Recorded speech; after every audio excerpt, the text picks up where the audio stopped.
My guest today is Bart Sobral, and you may remember him as the time where he approached Buzz Aldrin, and he asked him to put his hands on the Bible to swear as if they had landed on the moon. He went around talking to a lot of people. I think there was even a documentary about it.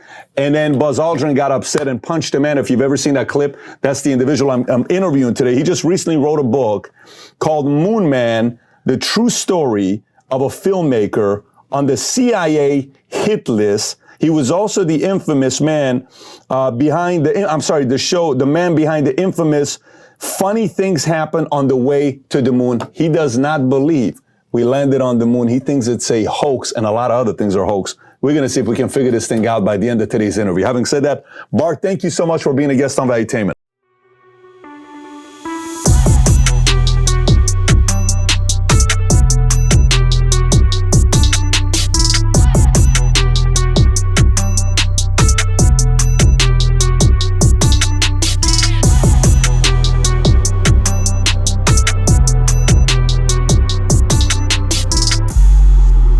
So Bart, years have passed, articles, videos, many people, powerful people have come out and said, Bart, you have no clue what you're talking about.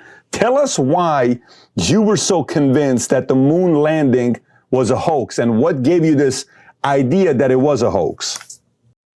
Well, I grew up as the biggest supporter of the moon landings. My dad was in the Air Force. He was an officer. He got a packet at the time of the alleged moon landings of publicity 9x12 color pictures. I had them up on my wall for 10 years, saw them every day from the age of 4 to 14, which is 3,650 times. And then I saw a television show with this gentleman by the name of William Casing on it. He worked as a contractor for Rocketdyne during the Apollo program for 6 years. He had very high security clearances because he would edit communications going from the top generals back and forth to correct their grammar and everything so they wouldn't look immature. And so he saw a classified memo from von Braun, who said the odds of going to the moon successfully on the first attempt with 1960s technology was a 1 in 10,000 chance. And so he saw all these departments being shuffled around all the time. Just as soon as somebody got their full understanding of what they were doing, they would shuffle everybody around. They were doing departmentalization, so no one could see the full picture, that the equipment certainly couldn't do it. I mean, here's the simplest proof. It's simply logical. What they're claiming is that they went 1,000 times farther than they can send astronauts today, 50 years ago, on the first attempt with 1/1,000th the computing power of a cell phone. I mean, when they flew across the Atlantic for the first time, a few years later, hundreds of aircraft and thousands of aircraft were flying across the Atlantic. When they went to the North Pole and South Pole here on Earth, they never made it the first attempt. It took multiple times. And there's never been a technological achievement that no one could repeat 50 years later. It's like me telling you 50 years ago, Toyota made a car that could go 50,000 miles on a gallon of gasoline.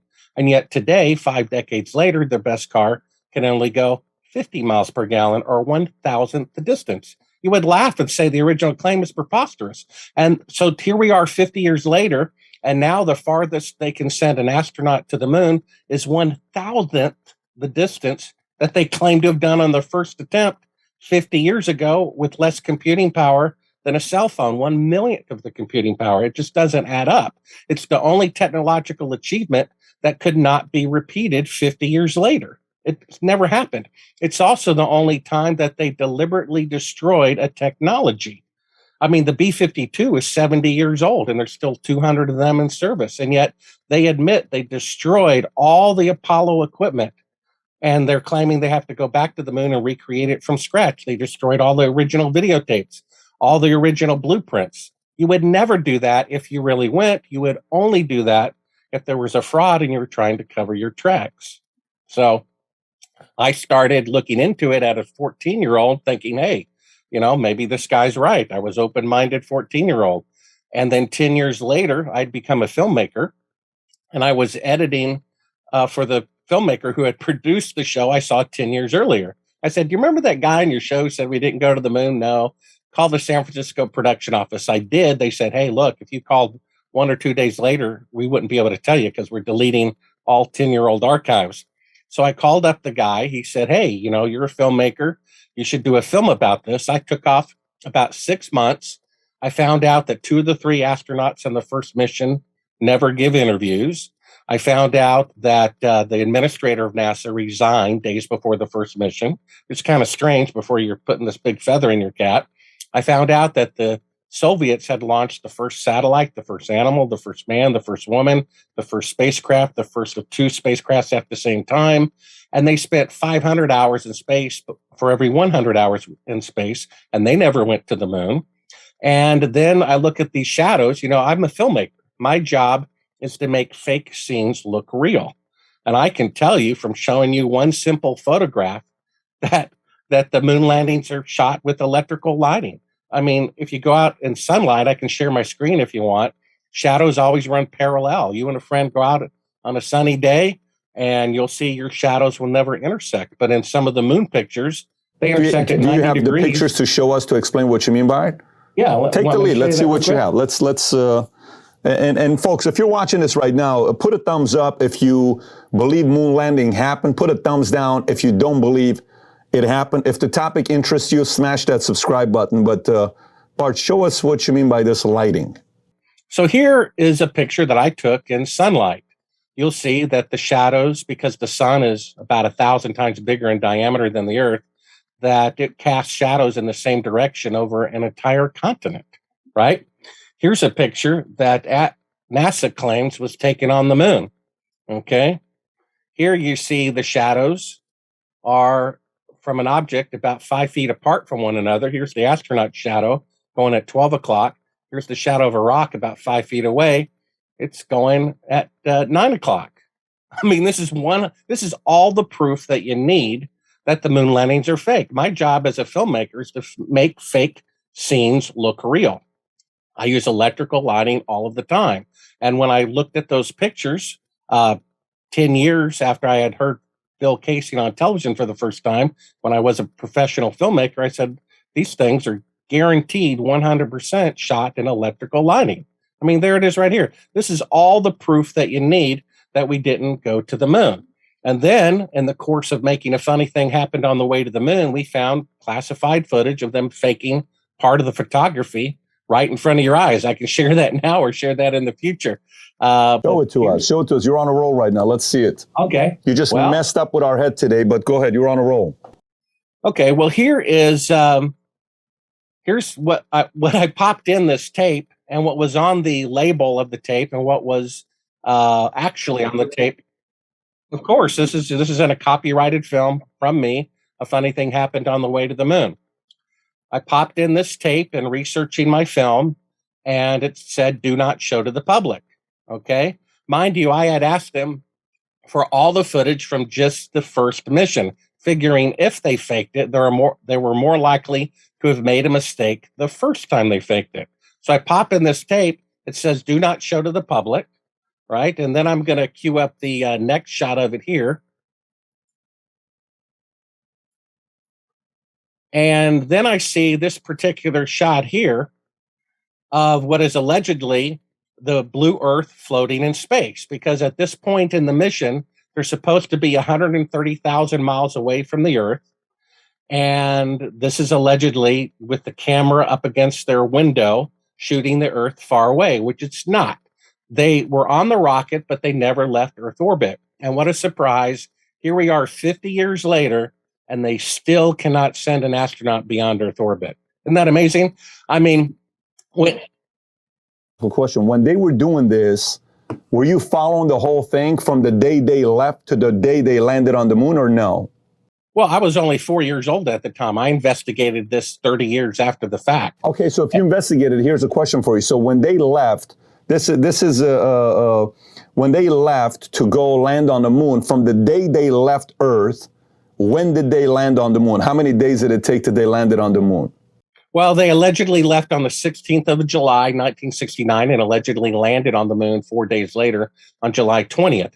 This was the only fake footage that the astronauts faked themselves. Now, basically, I'd gotten the same footage over and over again. I asked for unedited footage, but I didn't get any except by accident. Bill Casing thinks a whistleblower from NASA sent me this footage intentionally. Okay. So when I hit fast forward in the machine, I kept seeing this same shot for the full hour, which is kind of odd. Why would I see this little shot here of the Earth floating in space for a full hour? Because it was a special effect shot that they were trying to perfect. So I rewound the tape, I hit play. Now I'm going to put the speaker up by my microphone so you can take a little listen. And I heard the CIA talking to the astronauts on the tape. Take a listen. Houston, Goldstone says that the TV looks great. Over.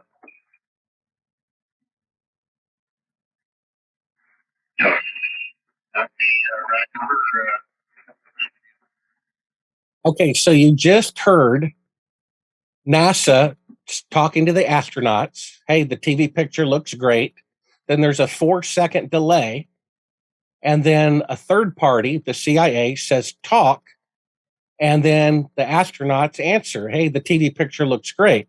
Well, they're really in Earth orbit. So they heard them right away. If they had answered right away, it would give away the fact that they're very close to the Earth. So they had an earpiece in, and basically they were instructed not to answer NASA until 4 seconds went by.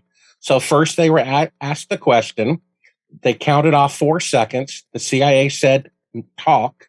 And then they started answering to give the impression that they were far away from the Earth when, in fact, they were still in Earth orbit, which is where they stayed the entire time.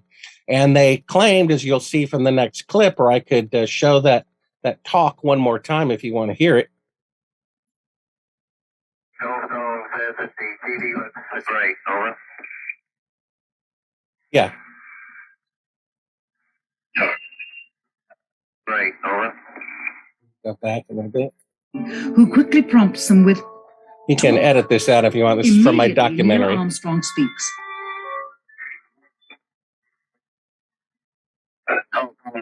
Houston, Goldstone says that the TV looks great. Over.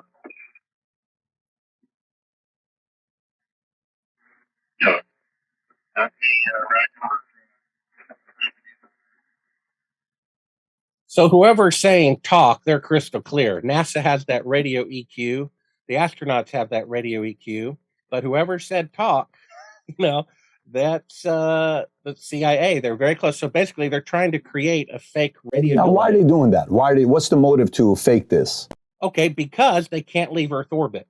And so they have to show footage as if they've left Earth orbit. Okay, so if you go to the next clip here, right? This is of them claiming to be 130,000 miles away from the Earth.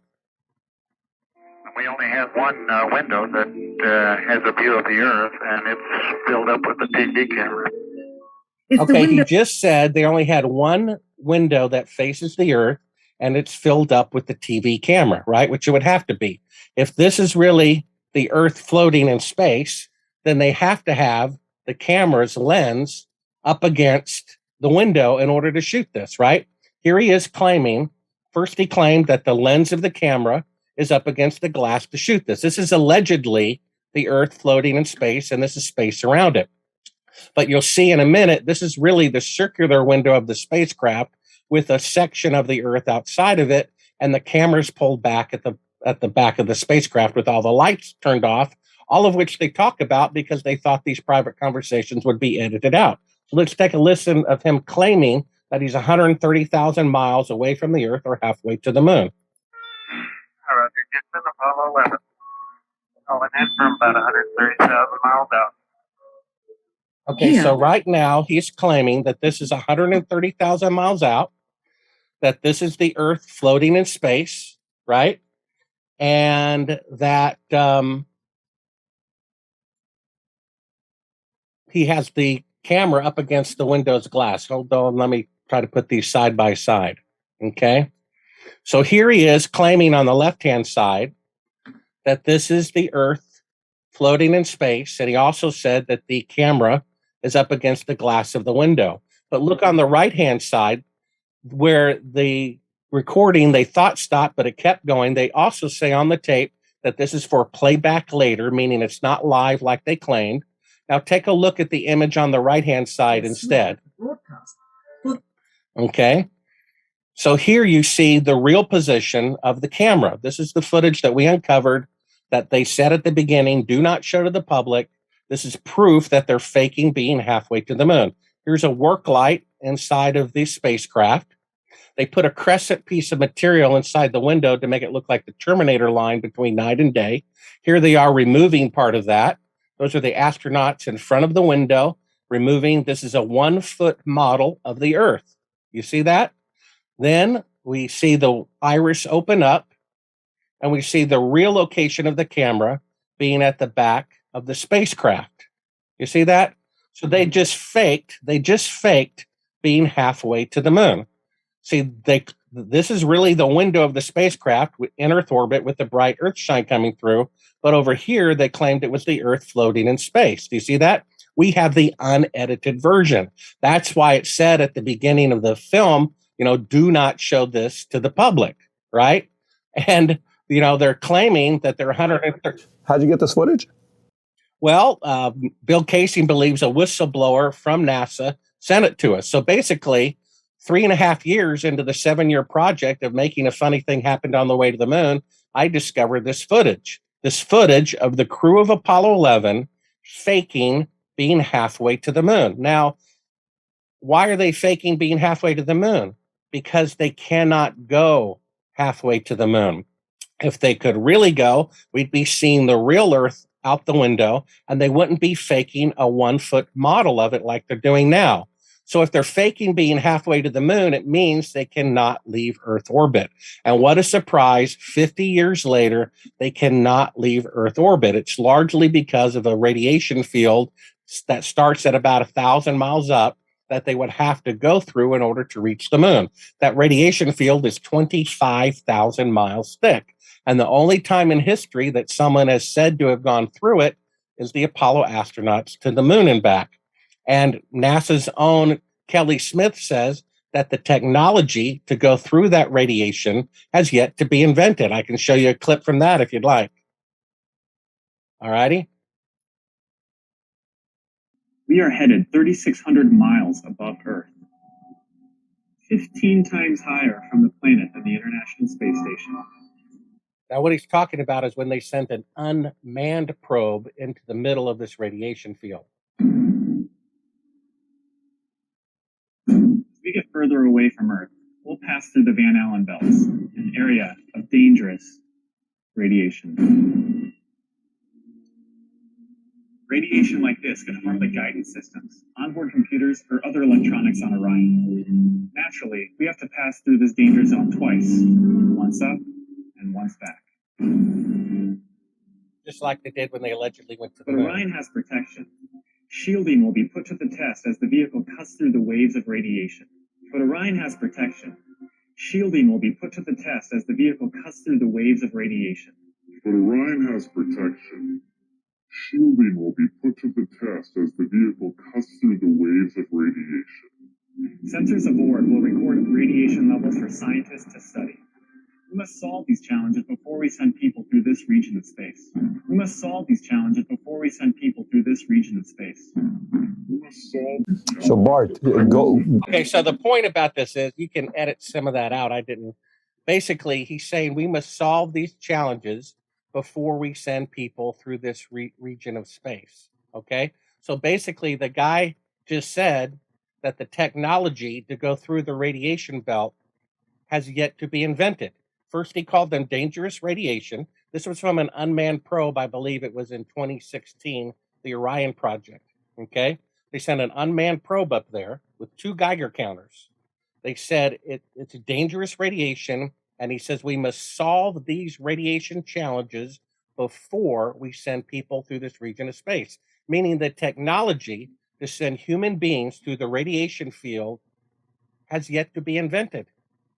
You see that? So I call up NASA. I said, let me talk to this guy. I'm a journalist. He said, oh, no, he didn't talk to journalists anymore since he made that mistake. And I said, well, send me these Geiger counter readings, right, of the radiation belts. And they said, that's classified. I said, wait a minute. You sent probes to the sun to find out how much helium is in the sun. Those measurements are just nature. They're not classified. You sent probes to Jupiter to find out how much hydrogen is in Jupiter's atmosphere. That's just nature. So why would the amount of radiation in this radiation belt surrounding Earth, why would those measurements be classified? Because if they released them, it would prove that they're deadly and they cannot go to the moon. So basically, I found this footage and making a funny thing happened on the way to the moon. And it proves that they're basically faking being halfway to the moon right in front of your eyes. And then we have the audio of the CIA telling them how to do it because they're still in Earth orbit. So if the radio signal goes up and back from 250 miles up, they'll answer the question right away. But that would give away the fact that they're not 130,000 miles away, as they claim, because it would take the radio signal more time to go out and come back. That's why they had the earpiece in, and they counted off 4 seconds for them. NASA said the picture looks great. 1001, 2, 3, 4, talk. And then he answers right after he was prompted to talk. First of all, NASA claimed there's only 2 people on their channel. That's a lie, because there's the third party prompting them to not speak until 4 seconds go by. And why would they do that unless they're faking an increased radio delay? Then we have NASA, about 5 years ago, admit that the technology to go through the radiation belts has yet to be invented. And no one asks, well, then how did the Apollo astronauts go to the moon and back? And then when they made the atomic bomb 10 years later, it was like 100 times more powerful. And another 10 years later, it was 1,000 times more powerful. This is the only time in world history that technology has gone backwards. If they really went to the moon on the first attempt with 1/1,000,000th the computing power of a cell phone, they would have been on Mars 10 years later. They would have been in another solar system by now. And there'd be But Bart, let me ask you this. So, okay. So just for everybody, are you a flat earther yourself or no? No, why would the Earth be flat? That's a ruse to discredit people. No, I'm just asking you. So the audience know this. You don't believe the Earth is flat? No, not at all. Okay. I mean, when Bill Casey was first on the Oprah Winfrey Show, he was my original source at NASA, and he said they faked the moon landing. In order to discredit him, they said, "Oh, then you must believe that the Earth is flat also." I mean, come on. The shape of the Earth doesn't have anything to do with the corruption of the federal government. Let me continue. So a few things. I'm going to take both sides of the argument because this is how I get to the truth. So I'm going to give arguments from both sides, and then you give your rebuttal to it, and we'll go from there. When he said there's 1 in 10,000 chance in 1969 technology that can land on the moon, 1 in 10,000 is not a big number. Just so you know, like in my mind, I don't go like, because winning the lottery, say 1 in 6.8 billion, whatever the number is, that's like ridiculous. 1 in 10,000, back in what is that paper done in 1903, the New York Times said the chances of man flying a plane will take 100 years or what. You've read the quote before, which is like mathematically impossible. Then 9 months later, the Wright brothers flew plane. So that one, I would set that part aside. 10% of Americans today believe that man never landed on the moon. So this is not actually that you're quoting. Unfortunately, that's a survey they always quote when they do an article about the people who think the moon landings are fake. That's from 22 years ago, because the correct survey today, which they don't want to show, is 1 out of 4 people. We already have 3 out of 4 people. Where do you get that survey? I'm sorry? Where do you have that for you to say the correct one is 1 out of 4? What's the source? Oh, there's been multiple sources on that. The problem is they're quoting an old one in order to diminish the growing number of people who know that the moon landings I know. What I'm fake. saying is, what's the updated one? Who is the what's the credit? I don't know. You have to. I have it linked in the references of my book. I don't have that at hand at the moment. The point is that this is the first time that technology has gone backwards in the history of the world. Now, it's impossible. It's impossible for technology to go backwards. How can we have 1,000th times greater? We have 1,000 times greater capability in distance to the moon 50 years ago. It doesn't make any sense. So I'm looking at 10%. PC Mag is 10%. Yeah, but they're quoting this is from 2019. Poll. They're quoting a Gallup poll from 1999. They quote the same one all the time. No, in 1999, the Gallup poll was 6%. So in 1999, if you can pull up this thing so we can show it as well while we're doing the editing.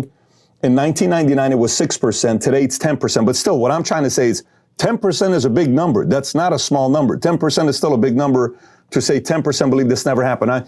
There's some names that always pop. I think Whoopi was on the list. Steph Curry was on the list. There's a lot of people on the list of, can you tell me big, credible mathematicians, doctors, famous power politicians, presidents who don't believe this event took place? Any major names that support that this never Bill happened? Clinton.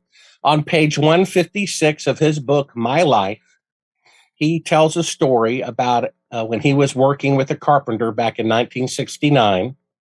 He said, hey, to the carpenter while they were building a house, Bill Clinton said to him, hey, in the moon landing great.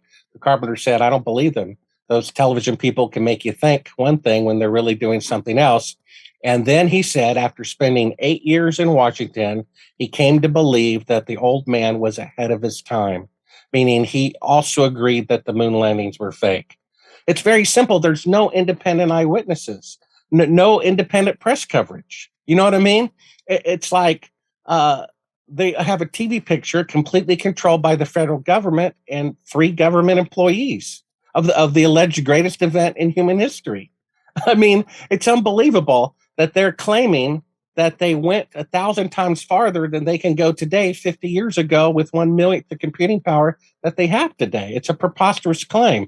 If it wasn't for people's emotional attachment to the patriotism, it becomes a religion for people. Look how great science is. Look how great we are.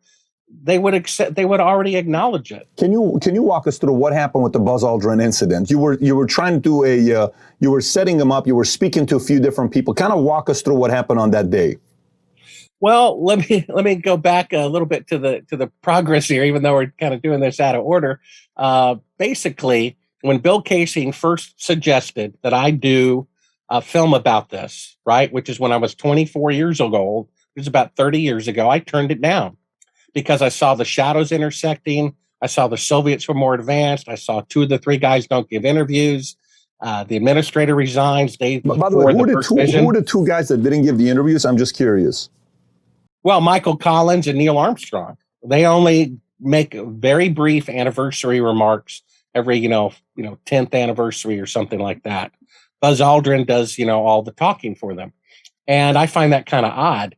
If there were, 3 people who, won a great sporting event and 2 of the 3 refused to ever talk about it, I would find that kind of strange. And if the administrator of that sporting event resigned a few, weeks before the first mission or first game of that series, and there was, all this suggestion of fraud, I would find that suspicious. I mean, that photograph of 90-degree shadows from objects 5 feet apart, it's electrical lighting. There's no way to duplicate that in sunlight. It's impossible. It means those pictures were taken here on Earth. So, but I'm telling you, 30 years ago, it scared me because I have kind of a relentless personality. And I also love puzzles. We were talking about games before we got started. I love games and puzzles. And I said to myself, Patrick, look, if anyone could figure out whether we went to the moon or not, it would probably be me. And I said, it looks like there's a good possibility that the missions were fraudulent. And so I turned down the project. I said, I want to have a wife and a family someday. Why should I risk my life for other people's mistakes? So I turned down the project. And then another client of mine, a Christian client, said, hey, I'll get one of your scripts, Mr. Filmmaker, to a famous Hollywood producer if you do me a favor. I'm like, sure. They said, read the Bible. So I started reading the Bible June 5th, 1989, the day the man stood in front of the tanks in China. And it was a 1-year Bible divided into 365 reads. And over the next 5 years, I read the Bible 5 times from cover to cover. And after that, I realized, there is a God. There is good and evil. There is a judgment for how we live our life. And I said to myself, if they didn't go to the moon, that's more profound than if they'd actually gone. Think about this, Patrick. Let's say they could go to the moon. That would have a certain level of significance to mankind. But if they couldn't go, they lied about it. They murdered people to keep it a secret. That's more profound than if they'd actually gone. And I said, if they didn't go, this is important for mankind to know. Otherwise, we won't grow. We won't learn from our mistakes. We'll be stuck in this corrupted world. So I called up Bill. I said, I changed my mind. I decided to make the film anyway. Well, let me tell you, these films cost $1 million. And we were financed by a board member of an aerospace company who builds rockets for NASA. He knows from an engineering point of view that we didn't go to the moon. And he said it was his patriotic duty to finance these films to expose this fraud. Okay. That's who financed our movie. A board member of an aerospace company building rockets for NASA who knows they didn't go to the moon. Yeah. Plus, I had a guy who worked there for 6 years who said we didn't go to the moon. But I still said, well, maybe we'll find out. But when I found that footage of them faking the shot of being halfway to the moon with the CIA telling them how to do it, I'm like, oh my gosh, they really didn't go. And then it got, even worse. Then I found a source, okay, who was actually there at the time that they filmed it. Now, this is what I'm releasing in Moon Man for the very first time. He was personally there at a particular United States base, military base, and he stood beside President Johnson while they filmed the faking of Apollo 11, June 1st, 2nd, and 3rd of 1968. We're going to identify the code name for the Apollo project, the military base where it was filmed, and a list of 15 people. He was the chief of security at this base, and they said only these 15 people are allowed in to eyewitness this event. He had that list, and he gave it to me. He confessed on his deathbed that he was there, and some of these people are still alive today. And then in the course of finding this, footage, this proof that we didn't go to the moon, my phone calls were interrupted. I started being followed. And at one point I was literally kidnapped and drugged by, I presume, the CIA, to the point where they were asking me questions. They gave me truth serum or something. I told them everything they wanted to know. I escaped.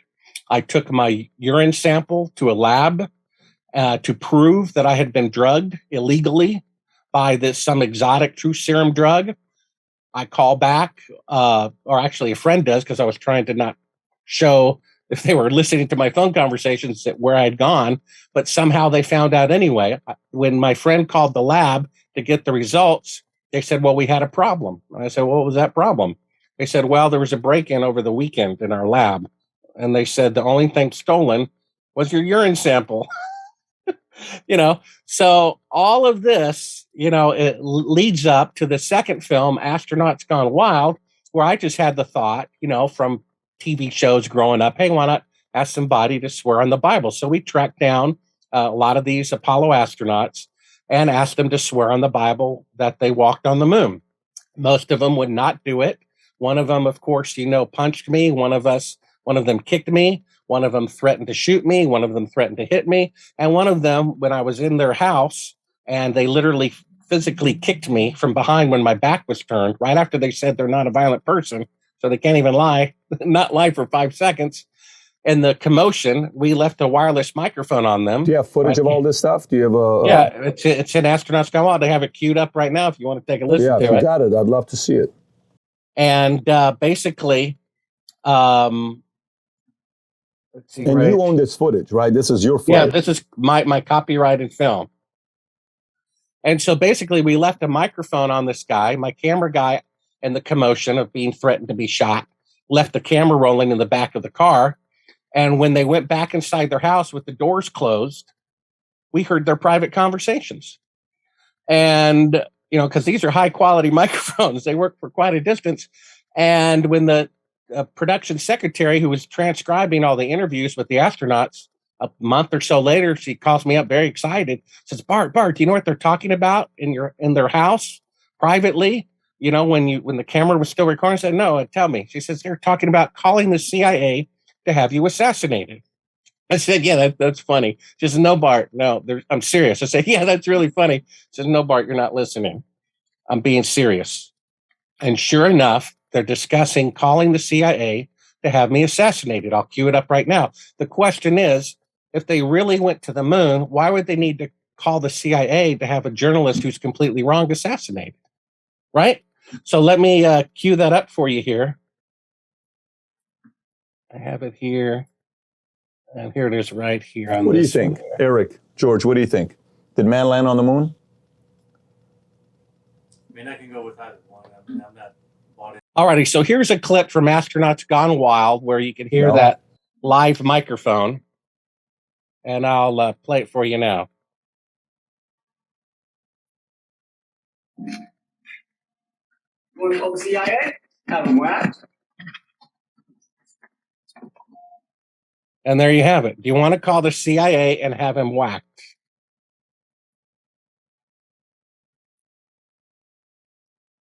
Let me turn it up And again. that's whose voice? That's the voice of the astronaut and his son talking inside their house. Which astronaut? Collins or Armstrong? You want to call the CIA? Have them whacked. That's Edgar Mitchell. That's Edgar Mitchell's voice. Yeah. Where to help? You want to call the CIA? Have them whacked. Now, the question is, if I'm a silly conspiracy theorist and I'm completely wrong, then why would they have to call the CIA to have me assassinated, right? Again, if I'm a conspiracy theorist and I'm completely wrong and it's silly, why would they have to call the CIA to have me assassinated unless I'm a real investigative journalist uncovering a genuine and outrageous government fraud? The same way with Buzz Aldrin, okay? If he really walked on the moon, me saying otherwise is like throwing a feather at the guy. Why would someone become violently angry for throwing a feather at them? But what it was like is like me walking up to him in the company of his wife and saying, "Oh, how's your mistress?" She says, "Hello." Then he gets angry, and that's exactly what happened. I exposed his fraud. I exposed this guy's fraud, and that's why they become so violent, because they're known, as heroes. And that's, the sad state of our country. They gave congressional medals of honor. They had ticker tape parades for these guys, right? And some people say when you just see their expression from the press conference, they're convinced that they didn't go to the moon because they look like they're at a funeral. And so this is what Moon Man is about. Not only how and why we didn't go to the moon, not only about my crazy adventures of being kidnapped and drugged, not only about naming the military base where it was filmed, the dates, the code name, and a list of 15 people who were there. It says, look, these people and their apprentices are still at large running our government. This is a dangerous Mark, thing. when did you get that audio of Edgar Mitchell, what he said? That was in 2003. And what'd you do with that audio? Well, we put it in the film, the follow-up film called Astronauts Gone Wild.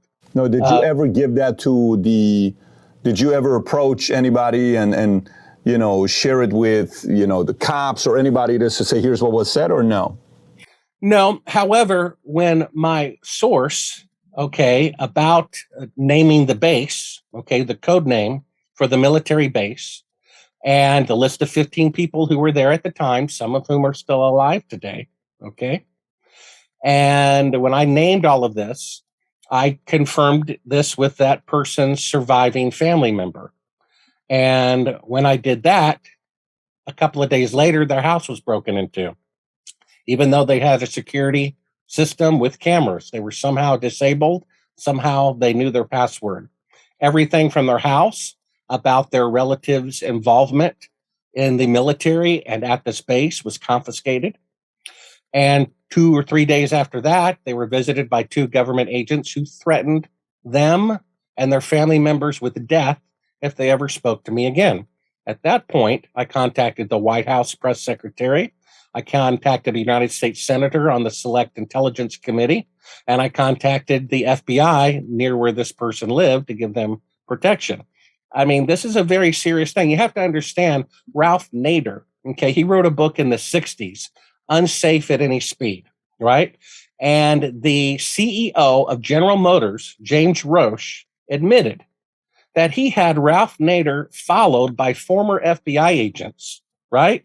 Simply to not spend money to put airbags in cars. So if I am exposing the most horrendous government fraud, at least emotionally to the public, I think they might keep up with me and my sources. And that's why I was drugged. That's why this person's life was threatened. That's why all these things happened. I mean, I'm sorry. I really wish we went to the moon. Our world would be a much better place if people didn't have their emotional attachment. I mean, it's like a religion to people. How dare you say that the great moon landings are fake. It's unbelievable. Right now we have 3,000 architects and engineers, right, who will go on the record and risk their lifelong reputations and say the 3 buildings on 9/11, it's impossible for them to come down with fires, especially the 3rd one. And yet 20 years later, nothing is done about it. 3/4 of the American public says Oswald did not kill Kennedy. Nothing is done about it. We have John McNamara admitting that the Gulf of Tonkin incident that led to over 1 million people dying, they completely made that up. It never happened. And it's like, why is nothing being done? We have William Binney, who worked for the NSA for 30 years. He says they listened to United States president's phone calls, Supreme Court justices' phone calls, Senate and Congress members' phone calls in order to get dirt to blackmail them to voting a particular way. They admit it. This is even on a couple of mainstream media outlets. They admit this is a fact. There's not a single congressional hearing done about it. Well, because the evil people who run the world and our government are so entrenched. They own the FBI. They own the Justice Department. What's the big deal they own about the this? courts. If this never happened, what's the big deal? Let's just say it never happened. What is the big deal about us proving that this never happened? Well, if you go to chapter 11 of my book, Moon Man, you see what the Achilles heel of all this is. I agree with you. Okay, they fake going to the moon. So what? And if it weren't true, what I'm about to tell you, I would agree with you. Okay. But the fact is, they murdered the crew of Apollo 1 in order to go to the moon. Apollo 1 was going to be the first crew to walk on the moon.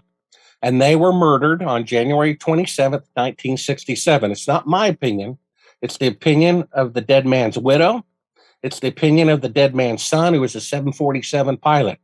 They have investigated it for decades. They are 100% convinced that fire that killed the man and 2 crew members with him, the man who would have been the first man to walk on the moon, that fire was set deliberately. Basically, Gus Grissom was the commander. He was the most beloved of all the astronauts because of a mercury problem. He splashed down, the explosive bolts went off, his spacecraft flooded.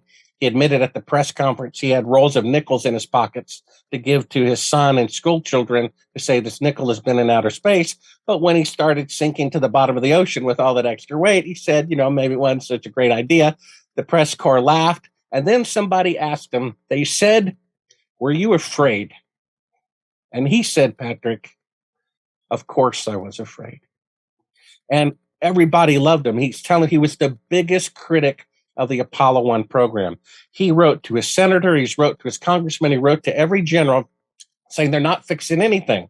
A few minutes before he was burned alive, they couldn't get a wired intercom to work between 2 adjoining buildings. He said, "Guys, how are we going to go to the moon in 2 years if we can't get an intercom to work between 2 buildings?" He said, "I can't hear you. The intercom's not working."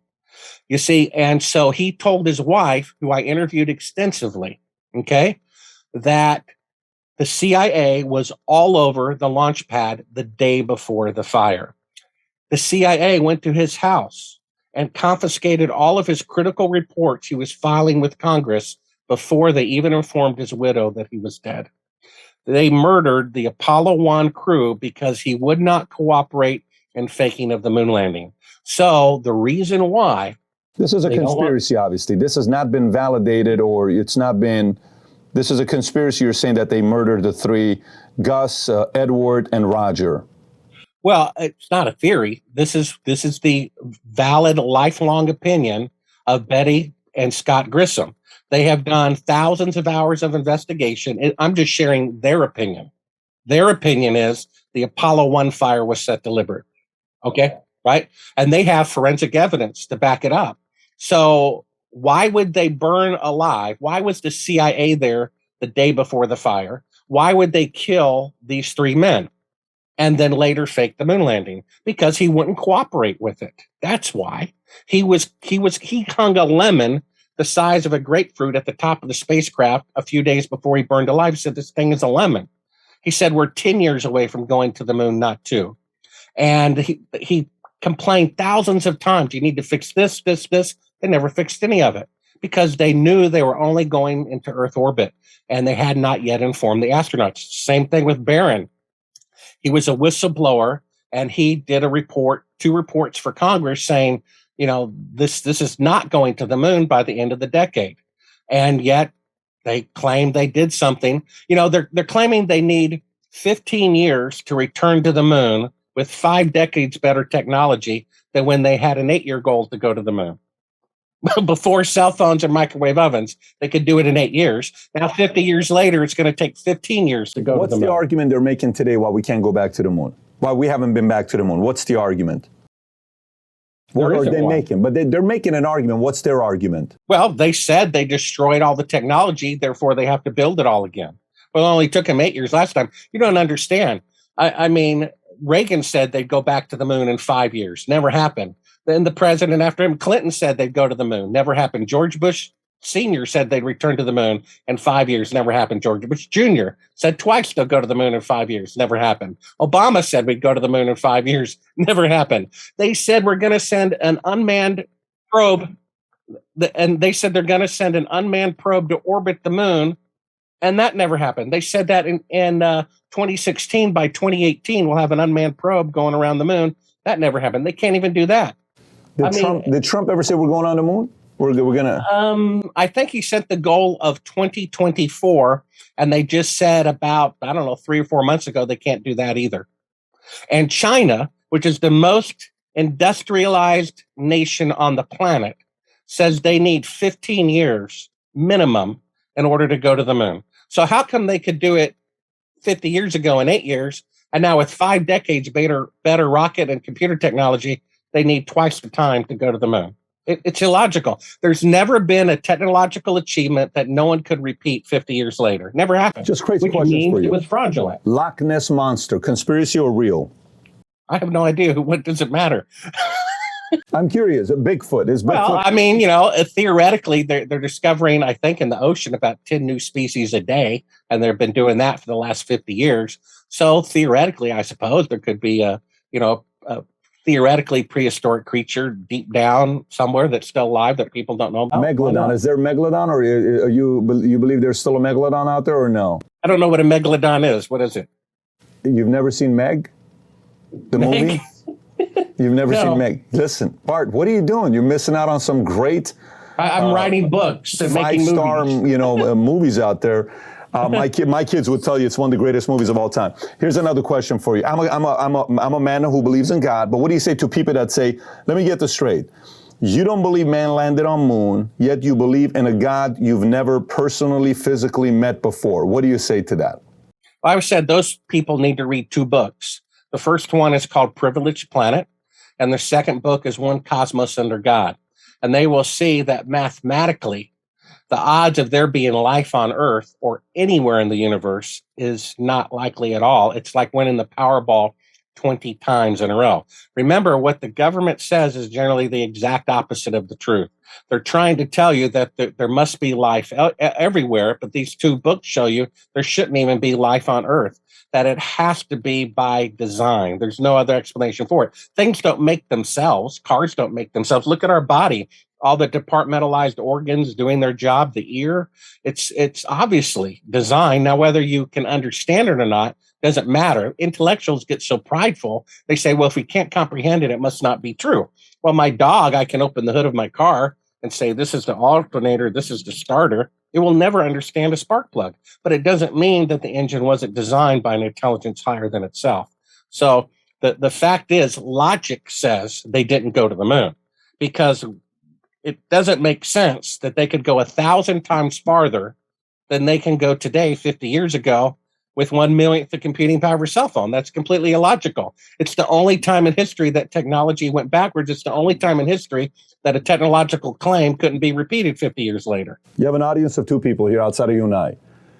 From the beginning of the interview to today, Eric, does he have you at all convinced that there's a possibility that the landing never happened, moon landing never happened? Not really. No, he hasn't changed your mind? So you think it did happen? I think it's more likely than it did than it didn't. More likely that it did instead it didn't. This is a Marine, by the way. George, you don't believe it ever happened. So we're 50-50 right now. We're 50-50. Yeah, but he also has not watched. I would guess. Ask the believer if he's watched The Funny Thing Happened on the Way to the Have Moon. you seen The Funny Thing Happen? George, you've seen it before? George, have you seen it before or no? He's never watched it. The one who... There you go. Well, 4 out of 5 people who previously thought that the moon landings were real, reversed their opinion after watching A Funny Thing So Happened then how on the about Way we to do the this? Moon. How about we put the link to both the documentary and your book below for people to be able to go order for themselves, do their But the research. thing is, all you got to do is put up Sibrel.com. They can order the book. The book is interactive. The book has 15 video links in it. And basically, I do a chapter or so. I say, look, stop, watch A Funny Thing Happen on the Way to the Moon so you know what I'm talking about. Stop, watch Astronauts Gone Wild. Stop, watch NASA admit that technology to leave Earth orbit does not yet exist. Watch NASA admit that they destroyed the technology. I mean, imagine Bill Gates spending $200 billion to build the first computer, and when he was done, throwing all the hardware, the schematics, all the records of it into the fireplace. It would never happen. They should have done that with the atomic bomb, but they didn't. So why would they, if they really went to the moon and spent $200 billion in today's dollars, why would they throw that away? They would never do that. But the fact that they did is proof that they didn't go, because if they really went, they would never do it. And if they were covering up the fraud, that's exactly what they would do. So there you go. There you go, folks. If you're, I'm actually really curious to know what the commentary is going to be. If you flipped anybody in the last 45 minutes to an hour that we've been together, but regardless of it all, I have more information on this topic than I did prior to coming on and interviewing you, and it's always a good thing. We're going to put the link below to your website where people can go and get all this content from your site. Having said that, Bart, thank you so much for being a guest on Valuetainment. No problem. Appreciate you. Take care. You too. Bye. Bye-bye. Are you convinced that we land on the moon or no? Has he gotten you to flip to the other side? Were you thinking that way anyways? Curious to know if you thought, yes, the moon landing is fake, like you're agreeing with him, give it a thumbs up. If you disagree with him, give it a thumbs down. And I got 2 other videos for you to watch. One of them is with a gentleman I spoke that talked about space as well, Michio Kaku. Fascinating interview. And there's another one I did with Stephen Greer, who talks about an experience he had with aliens. Very interesting doctor. Click here to watch that as well. Take care, everybody. Bye-bye.